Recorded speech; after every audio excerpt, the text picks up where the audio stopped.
നമസ്കാരം, ഋഷിപ്രോക്തം ചാനലിലേക്ക് ഏവർക്കും ഹൃദ്യമായ സ്വാഗതം. ഏതാനും ദിവസങ്ങളായിട്ട് നാം കൊല്ലവർഷം 1201 സമ്പൂർണ്ണ പുതുവർഷ നക്ഷത്രഫലത്തെയാണ് അവതരിപ്പിച്ചു വരുന്നത്. അശ്വതി മുതൽ അത്തം വരെയുള്ള നക്ഷത്രക്കാരുടെ ഫലത്തെ പറഞ്ഞു കഴിഞ്ഞു. ഇന്നതിന്റെ തുടർച്ചയായിട്ട് നമുക്ക് ഇപ്പോൾ ചിത്ര നക്ഷത്രക്കാരുടെ സമ്പൂർണ്ണ പുതുവർഷ ഫലത്തെ നോക്കാം.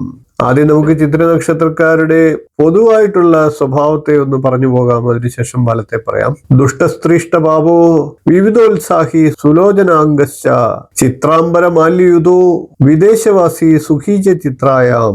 ചിത്ര നക്ഷത്രത്തിൽ ജനിക്കുന്നവർ ദുഷ്ടസ്ത്രീകളിൽ ഇഷ്ടമുള്ളവരായും പാപസ്വഭാവമുള്ളവരായും പല പ്രകാരേണ ഉത്സാഹിക്കുന്നവരായും ഭംഗിയുള്ള കണ്ണുകളും സൗന്ദര്യമുള്ള ശരീരവും വിചിത്ര വസ്ത്രങ്ങളെയും വിശേഷ പുഷ്പമാല്യങ്ങളെയും ധരിക്കുന്നതായും അന്യദേശവാസിയായും സുമുഖനായും ഭവിക്കുമെന്നാണ്. ഇനി നമുക്ക് ചിത്ര നക്ഷത്രക്കാർക്ക് പുതുവർഷം എങ്ങനെ ഉണ്ടാകുമെന്ന് പരിശോധിക്കാം. കന്നി, തുലാം എന്നീ രാശികളിലായിട്ട് വിഭജിച്ച് കിടക്കുന്ന മുറി നക്ഷത്രമാണ് ചിത്ര നക്ഷത്രം.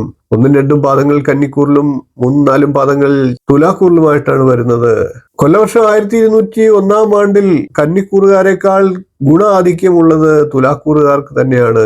പൊതുവെ ചിത്ര നക്ഷത്രക്കാരെ സംബന്ധിച്ച് ന്യായമായിട്ടുള്ള അഭീഷ്ടങ്ങൾ നേടാനാവുന്നതാണ്. മത്സരങ്ങളിലൊക്കെ വിജയശ്രീയിൽ ആളിതരാകുന്നതാണ്. അഭിമുഖത്തിൽ മികച്ച പ്രകടനം നടത്തി ഉദ്യോഗം നേടിയെടുക്കുന്നതാണ്. സംരംഭ കാര്യങ്ങൾക്കൊക്കെ സർക്കാരിൽ നിന്ന് പൊതുവെ അനുമതി നേടിയെടുക്കുന്നതാണ്. പൊതുവെ ഭാഗ്യപുഷ്ടിയുള്ള കാലമായിരിക്കും ഇത്. പല വഴികളിലൂടെ ധനാഗമം ഉണ്ടാകും. പ്രണയിക്കുന്നവർക്ക് വിഘ്നങ്ങളെയൊക്കെ മറികടന്ന് ഒന്നാവാനുള്ള സാഹചര്യങ്ങളും വന്നു ചേരുന്ന വർഷമാണ്. തുലാക്കൂറുകാർക്ക് 5-ാം ഭാവത്തിൽ രാഹു നിൽക്കുന്നുണ്ട്. അതുകൊണ്ട് തന്നെ മക്കളുടെ കാര്യങ്ങളിൽ ചില ഉത്കണ്ഠകളൊക്കെ ഉണ്ടായി എന്ന് വരാം. 6-ാം ഭാവത്തിൽ ശനി നിൽക്കുന്നതുകൊണ്ട് രോഗത്തിൽ നിന്ന് ശാന്തി ഉണ്ടാകുന്നതാണ്. കന്നിക്കൂറുകാരായിട്ടുള്ള ചിത്ര നക്ഷത്രക്കാർക്ക് പ്രതിസന്ധികളെയൊക്കെ പോരാടിക്കൊണ്ട് മുന്നേറാനുള്ള സാഹചര്യങ്ങൾ ഉണ്ടാകും. നിരുന്മേഷത പൊതുവെ അനുഭവത്തിൽ വരുന്നതാണ്. ചിലപ്പോഴൊക്കെ നിസ്സംഗതയും തോന്നാം. വീട് പുതുക്കാനൊക്കെ ശ്രമിച്ചാൽ അത് ചിലപ്പോൾ തടസ്സങ്ങൾ വന്നേക്കാം.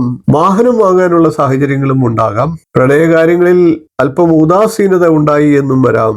വിവാഹമൊക്കെ ആലോചിക്കുന്ന യുവാക്കളെ സംബന്ധിച്ച് വിവാഹാലോചനയൊക്കെ നീളാനൊക്കെയുള്ള സാധ്യതയുണ്ട്. കന്നിക്കൂറുകാർക്ക് പൊതുവെ ജീവിതത്തിൽ സുഖവും സന്തോഷവും ഒക്കെ ഉണ്ടാകും. അതേപോലെ തന്നെ രോഗങ്ങൾ ഉള്ളവർക്ക് രോഗത്തിൽ ശാന്തിയും ഉണ്ടാകാം.